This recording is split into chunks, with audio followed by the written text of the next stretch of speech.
بسم اللہ الرحمن الرحیم۔ السلام علیکم۔ جس انداز میں عمران خان کے خلاف بوگس مقدمات بنائے گئے تھے، توقع یہ تھی کہ ایک کے بعد ایک فارغ ہوگا اور جلد عمران خان کی رہائی ہوگی، لیکن 9 مئی کے مقدمات اور اب توشہ خانہ کا ایک نیا کیس بنا کر عمران خان کی رہائی کو روکنے کی جو کوشش کی گئی ہے اس کو ایک بڑا دھچکا پہنچا ہے، چونکہ نیا توشہ خانہ کیس کس طرح اڑنے جا رہا ہے اور اس کا جو مرکزی کردار ہے اس کے انڈر ورلڈ کی ایک عام شخصیت سے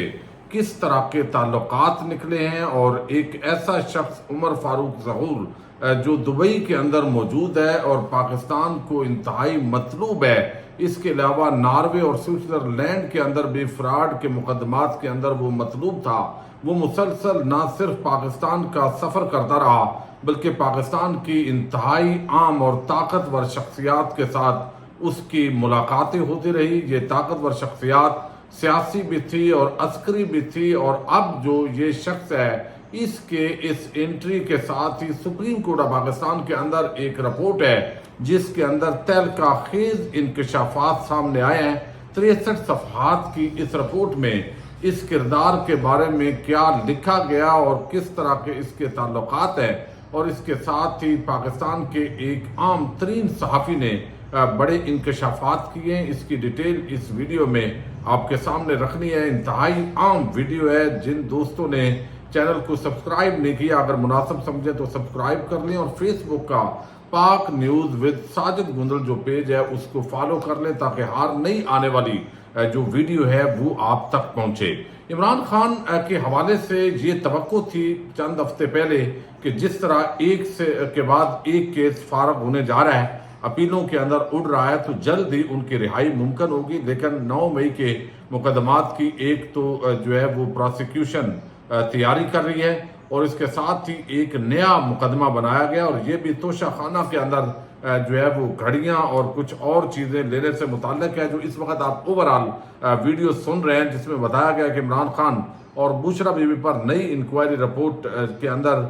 7 گھڑیاں خلاف قانون لینے اور بیچنے کا الزام ہے۔ انکوائری رپورٹ کے مطابق نیا کیس 10 قیمتی تحائف خلاف قانون پاس رکھنے اور بیچنے سے متعلق ہے۔ گراف واچ، رولیکس، گھڑیاں، ہیرے اور سونے کے سیٹ کیس کا حصہ ہیں، اور یہ تحفے قانون کے مطابق اپنی ملکیت میں لیے بغیر ہی بیچے جاتے رہے۔ گراف واچ کا قیمتی سیٹ بھی اپنے پاس رکھے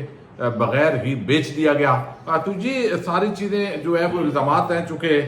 یہ پراپر طریقے سے توشہ خانہ میں جمع نہیں کروائے گئے، لہذا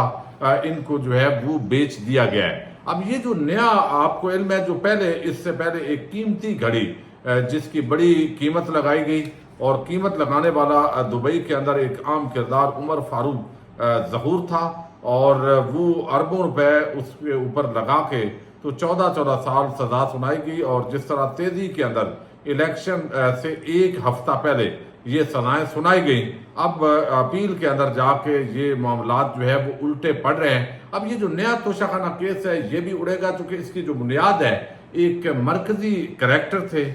جو پہلے اس کیس کے اندر، اور وہ عمر فاروق ظہور، ان کے حوالے سے بڑے انکشافات کیے ہیں صحافی شاہد اسلم صاحب نے، لیکن اس کو زیادہ پاکستان کے اندر ہائی لائٹ نہیں کیا گیا۔ تو میں چاہتا ہوں کہ انہوں نے جو ڈیٹیلز دی ہیں وہ انتہائی ضروری ہیں تاکہ اندازہ ہو کہ عمران خان کے خلاف جس کردار کو جو ہے وہ کھڑا کیا گیا، اور یہ گھڑی کے پورے معاملے کے اندر وہ اصل میں اس کے کس طرح کے تعلقات ہیں، اور کس طرح وہ پاکستان کو انتہائی مطلوب ہونے کے باوجود جو ہے وہ اس کو گرفتار نہیں کیا گیا، بلکہ وہ آزادانہ پاکستان میں آتا جاتا رہا۔ اب اس کے اندر 4-5 عام سوالات ہیں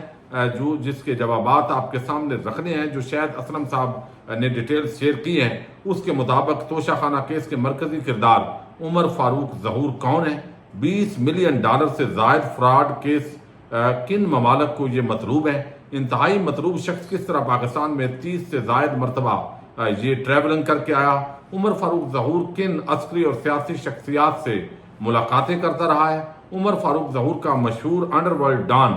داؤد ابراہیم سے کیا تعلق ہے؟ سپریم کورٹ آف پاکستان کے اندر جو FIA نے رپورٹ جمع کروائی ہوئی ہے اس کے اندر کیا اس کے حوالے سے انکشافات ہوئے ہیں؟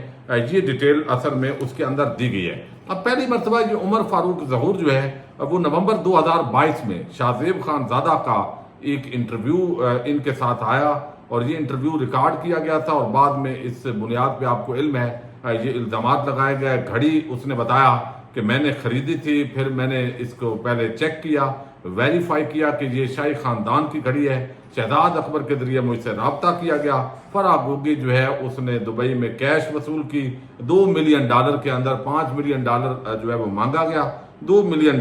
نقد جو رقم ہے کیش کی صورت میں ادا کی گئی۔ اب یہ 31 جنوری 2023 کو اس توشہ خانہ کیس کے اندر جو ہے وہ عمران خان کو جج محمد بشیر نے سزا سنائی تھی۔ اب یہاں پہ جو عمر فاروق ظہور ہیں، ان کے حوالے سے کچھ ڈیٹیلز آئی ہیں جو اس پہلے توشہ خانہ کیس کے اندر جو ہے جو سارا یہ مرکزی کردار کی حیثیت اختیار کر گئے۔ عمر فاروق ظہور 2004 سے یہ مطلوب سے اور $20 ملین فراڈ کا مقدمہ تھا ان پر ناروے اور سوئٹزرلینڈ کے اندر۔ 2004 میں کراچی ایئرپورٹ پر ان کو گرفتار کیا گیا، انٹرپول کے ریڈ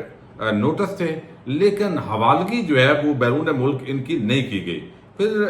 یہ اداکارہ صوفیہ ہیں، 2006 میں ان کے ساتھ ان کی شادی ہوئی، 2 جڑواں بچے پیدا ہوئے، بچیاں پیدا ہوئیں، اور پھر ان کے درمیان علیحدگی ہوئی۔ کیسز عدالتوں کے اندر گارڈین کورٹ لاہور کے اندر کیس چلا جو صوفیہ کے حق میں ہوا کہ بچوں کو حوالے کیا جائے، لیکن اس شخص نے کیا کیا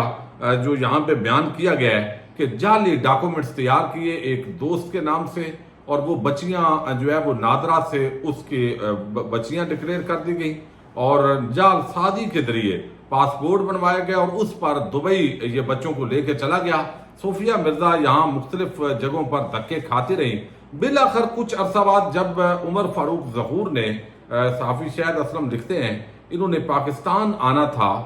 تو اس وقت جو ہے وہ صوفیہ مرزا جو ہے ان پر کراچی میں ایک دوست کے ذریعے انہوں نے مبینہ طور پر مقدمہ درج کروایا، وہ گرفتار ہوئی، اور پھر جو بچے ان کے پاس ایک دفعہ چلے گئے تھے صوفیہ کے پاس، تو دوبارہ یہ عدالت گیا کہ چونکہ اب ان کی جو والدہ ہیں وہ گرفتار ہو چکی ہیں تو اس لیے بچیاں ان کے حوالے کی جائیں، تو اس بنیاد پر عدالت نے ان کے حوالے کیے۔ پھر انہوں نے ایک اور جعل سازی کی اور ایک اور دوست کے ذریعے جو ہے وہ فیک ڈاکومنٹس تیار کیے، جس میں نادرا کے اندر فیک ڈاکومنٹیشن ہوئی، اس کے بعد پاسپورٹ جو ہے وہ تیار کیے گئے، اور ان کو بیرون ملک یہ دوبارہ لے جانے کے اندر کامیاب ہوئے،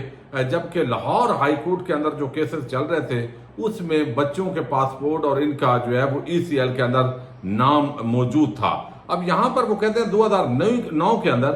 یہ دبئی لے کر گئے اور لاہور ہائی کورٹ کی ECL کے اندر ڈالا ہوا تھا، لیکن جعل سازی کے اندر یہ سارا کچھ کرنے میں کامیاب ہوئے۔ سپریم کورٹ آف پاکستان کے اندر جو ہے وہ اس کی اپیل بھی چلی، 7-8 مقدمات پاکستان کے اندر ان پر درج تھے۔ 2010 میں یہ دبئی ایئرپورٹ سے گرفتار ہوئے، لیکن وہاں پر ایک عام مؤثر جو شخصیت تھی UAE کی، ان کی انٹرونشن پر ان کو چھوڑ دیا گیا۔ 2020 آتا ہے اور 2020 بلکہ یہ بھی بتایا گیا کہ 2017 سے لے کے 2019 تک یہ شخص تقریباً پاکستان کو انتہائی مطلوب ہونے کے باوجود یہ 32 مرتبہ اس نے ٹریول کیا۔ یہ 32 مرتبہ پاکستان کے جو ادارے ہیں جن کی یہ ڈیوٹی ہوتی ہے ایئرپورٹ پہ اس طرح کے لوگوں کو چیک کرنا، اس کے خلاف کارروائی کرنا، وہ ان سے کیسے بچے رہے، یہ ایک بہت بڑا سوالیہ نشان ہے۔ اچھا، پھر اب انہوں نے انکشاف کیا کہ ڈاکٹر رضوان، آپ کو علم ہے، جنہوں نے چینی سکینڈل پر آپ کو علم ہے بڑی عام رپورٹ جمع کی، اور ان کی جو موت ہے وہ بھی پراسرار طور پہ جو ہے وہ اس کا آج تک ذکر ہوتا ہے۔ اب یہ ڈاکٹر رضوان FIA کے ڈائریکٹر تھے، انہوں نے ان کے سامنے درخواست آئی اور انہوں نے کچھ جو ہے وہ اس پر انویسٹیگیشن کی، اور ان کو یہ پتہ چلا کہ یہ تو ایک ایسا شخص ہے جو مسلسل جعل سازی کرتا رہا ہے، لیکن اس پر کبھی بھی کارروائی اس کے خلاف نہیں ہوئی۔ اب انہوں نے جو ہے وہ ایک رپورٹ بنائی، اور یہ جو رپورٹ ہے یہ بیسیکلی جو ہے وہ جمع کروائی گئی، چونکہ اس دوران سوئٹزرلینڈ اور ناروے کے اندر جو کچھ یہ کرتے رہے وہ ساری چیزیں سامنے آئی۔ برادر آف لا ان لا کے ذریعے بھی انہوں نے کچھ اماؤنٹ پاکستان بھیجی تھی، کچھ ڈائریکٹ اپنے اکاؤنٹ کے اندر کراچی میں کچھ $1 ملین بھیجے تھے۔ تو اب یہ سپریم کورٹ آف پاکستان میں 63 صفحات پر مشتمل رپورٹ بالآخر 22 جنوری 2022 کو جو ڈاکٹر رضوان ہے انہوں نے جو تیار کی، وہ FIA کے DG تھے اس وقت ثناء اللہ عباسی، انہوں نے وہ جو رپورٹ ہے وہ وہاں پہ جمع کروائی۔ اب اس کے اندر جو صفحہ 42 ہے اس پر جو ہے وہ ان کے حوالے سے جو عمر فاروق ظہور ہے IP یعنی انٹرپول جو ہے وہ اوسلو کی جانب سے انٹیلیجنس جو رپورٹ ہے اس کا ذکر ہے، جس میں بتایا گیا کہ عمر فاروق ظہور انڈر ورلڈ ڈان داؤد ابراہیم کا بزنس پارٹنر ہے۔ یہ سپریم کورٹ آف پاکستان کی اس رپورٹ کے اندر یہ انکشافات سامنے آئے، جعلی دستاویزات یہ بنانے کا ماہر ہے، یہ ساری چیزیں ہوتی رہی۔ پھر اس دوران یعنی جب عمران خان کی حکومت آئی تو اس دوران بھی ایک طرف کیسز چل رہے تھے، لیکن دوسری طرف عمر فاروق ظہور آزادانہ طور پر پاکستان نہ صرف آتا رہا بلکہ UAE کی جو بڑی شخصیات تھی شاہی خاندان کی اور یا بڑے جو بزنس مین تھے ان کے ساتھ یہ آتا رہا۔ گوادر کے اندر ایک جنرل باجوہ صاحب نے جو ہے وہ ایک آپ کو علم افتتاح کیا اور اس افتتاح کے اندر بھی ان کی تصویر دیکھی جا سکتی ہے۔ عمران خان سے ایک عرب شخصیت ہے شیخ احمد المختوم، وہ ملنے کے لیے آئے، اس وفد کے اندر بھی یہ شامل تھے۔ فیصل واڈا، عمر ایوب چونکہ اس وقت وزیر تھے ان سے بھی ان کی ملاقات ہوئی۔ تو یہ عام ترین جو شخصیات ہیں، حتیٰ کہ یہ بیان کرتے ہیں شاہد اسلم صاحب کے DG ISI سے اس وقت کے نوید مختار، ان سے بھی آپ پارا کے اندر عمر فاروق ظہور جو ہے ان کی ملاقات ہوئی۔ اب اتنا ایک عام مؤثر انفلوئنشل جو شخص ہے وہ پاکستان بھی آتا رہا اور بالآخر عمران خان کے جو توشہ خانہ کیس ہے، جو گھڑی کا کیس جس میں ان کو سزا سنائی گئی، اس عمر فاروق ظہور جو ہے یہ اس کو استعمال کیا گیا یا یہ استعمال ہوا یا جو اس کا یہ دعویٰ ہے اس کے مطابق عمران خان کو سزا ہوئی ہے۔ تو جو پہلے توشہ خانہ کیس بنایا گیا اب اس کے انڈے بچے آگے وہ دے رہا ہے، اور مقصد شاید یہ ہے کہ عمران خان کو زیادہ عرصہ تک جب تک کوئی NRO عمران خان نہیں دیتے تو ان کو کسی طرح اندر رکھا جائے۔ یہ بڑی عام ڈیٹیلز تھی جو سینئر جرنلسٹ شاہد اسلم صاحب نے اپنے ولاگ کے اندر ذکر کی، لیکن اس کو چونکہ زیادہ ہائی لائٹ نہیں کیا گیا اور زیادہ لوگوں نے وہاں پہ دیکھا نہیں ہے تاکہ اندازہ ہو کہ عمران خان کے خلاف کس طرح کے جو مقدمات ہیں وہ بنائے جاتے ہیں اور ان کی جو اخلاقی، قانونی اور آئینی جو حیثیت ہے وہ کتنی ناقص ہے۔ پاکستان زندہ باد، پاک فوج پائندہ باد۔